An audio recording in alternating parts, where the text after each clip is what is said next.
So to restate, the perpetrator in this violent crime against Paul Pelosi is a mentally ill, drug-addicted, illegal alien nudist who takes hallucinogens and lives in a hippie school bus in Berkeley with a BLM banner and a pride flag out front. Paul Pelosi, the break-in, the hammers, the accused Dave DePape, Nancy Pelosi, or as we like to call, Hammergate. According to Rob Reiner, it's all Trump's fault. Why? Because everything is. You are a meathead. What did you call me? A meathead. I'm Jasper Gonzo, and this is what's next.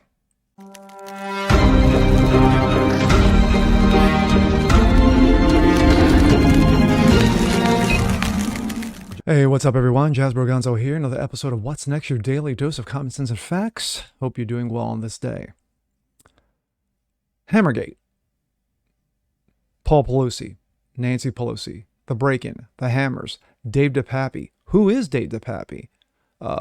Issues regarding other people involved, conspiracy theories, and on and on.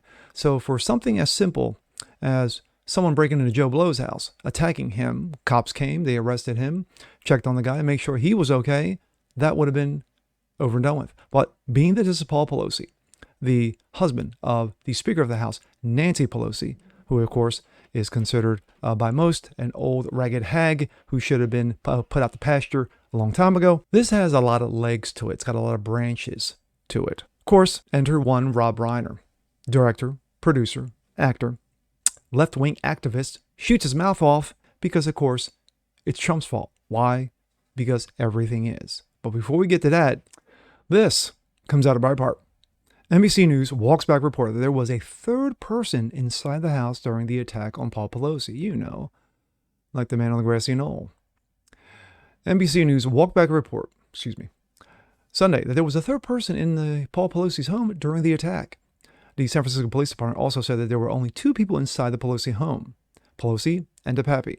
When they responded, clarifying statements made Friday's press conference, which seemed to indicate there was a third person inside the home who opened the door, quote unquote, wrote NBC investigative correspondent Tom Winter on social media Sunday afternoon.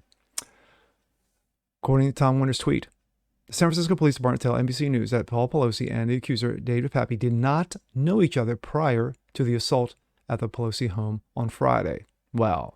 Yeah, the San Francisco Police Department also said there were only two people inside the Pelosi home, Pelosi and DePape, when they responded, clarifying statements made at Friday's press conference, which seemed to indicate there was a third person. Joined now by our investigative correspondent, Tom Winter. So, Tom, we know that there's multiple law enforcement agencies involved. We know that the suspect, David DePape, is going to be charged tomorrow. What else have you learned overnight? Right. Some important details I think you might find interesting, Chuck. It's our understanding now that this individual, David DePape, as you alluded to, 42, no known address, no recent employment that we're aware of. Yeah, about that.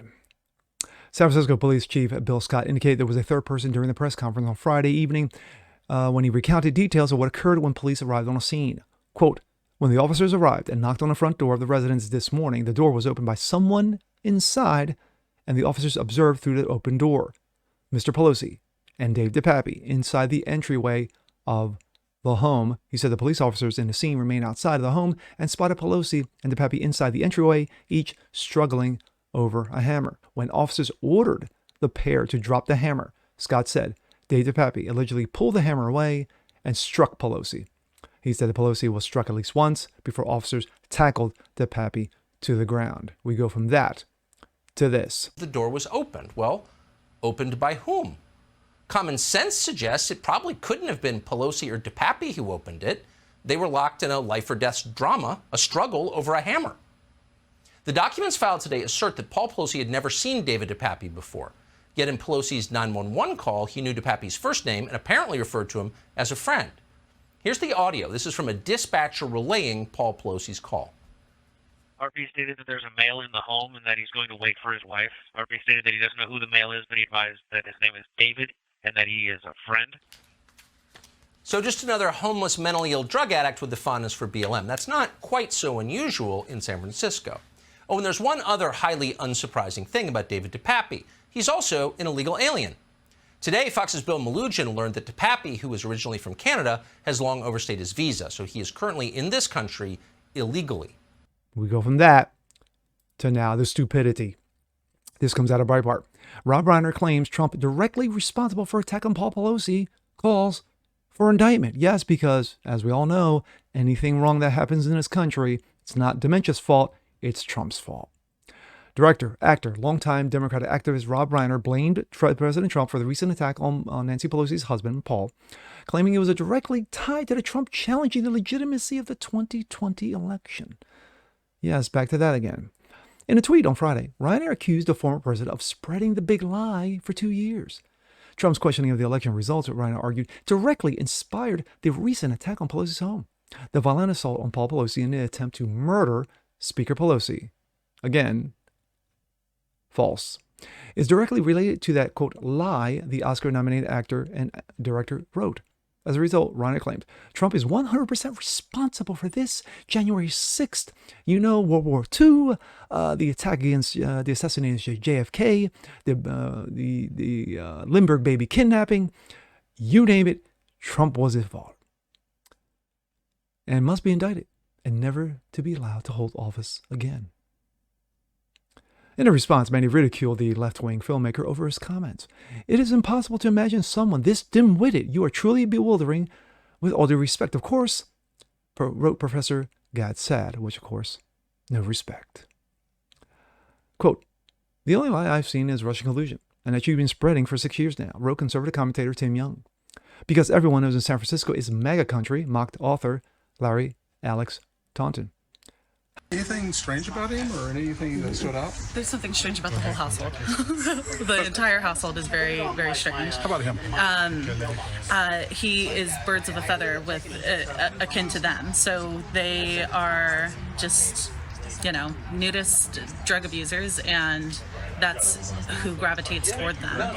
Deranged right-wing fanatics, Trump media allies, and some of the most powerful people in the world were feverishly trying to stir up conspiracy theories that distracted from the central political headline of this story.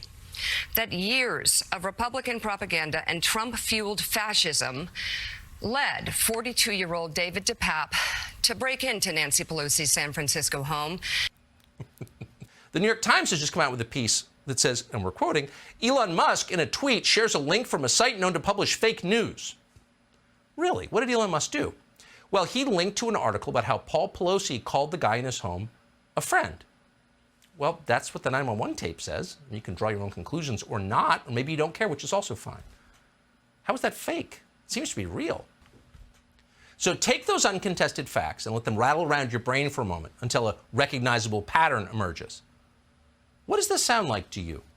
If you guessed, this is obviously a textbook case of homegrown right-wing extremism, well, then obviously you've been watching a lot of cable news today. My thoughts. First of all, Rob Reiner's an idiot, a moron, a cretin, a buffoon, a maroon, an ignorant. Did I say idiot? I think I did. But he's all those things. You got a guy who started his career as a character, Michael Stivic, dubbed by Archie Bunker as a meathead.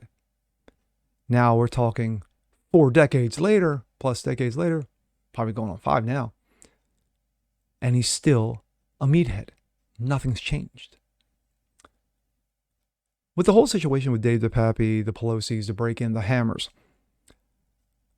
there's a lot of branches, as I said at the beginning of this, that just keep growing and growing off of this.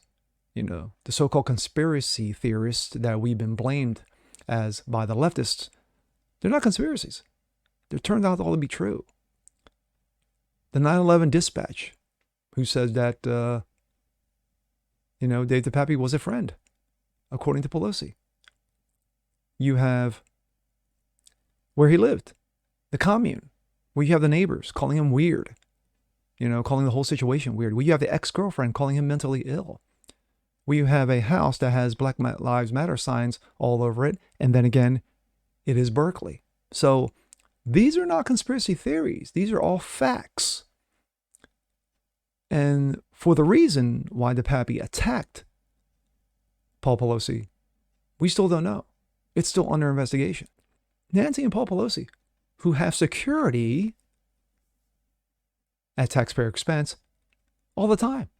Everywhere they go, there's always security nearby. At their home, they got cameras all over the place. There's security all the time. But yet, little old Dave DePape, Canadian born, illegal, somehow cracked the code and broke into the house and attacked one Paul Pelosi. So,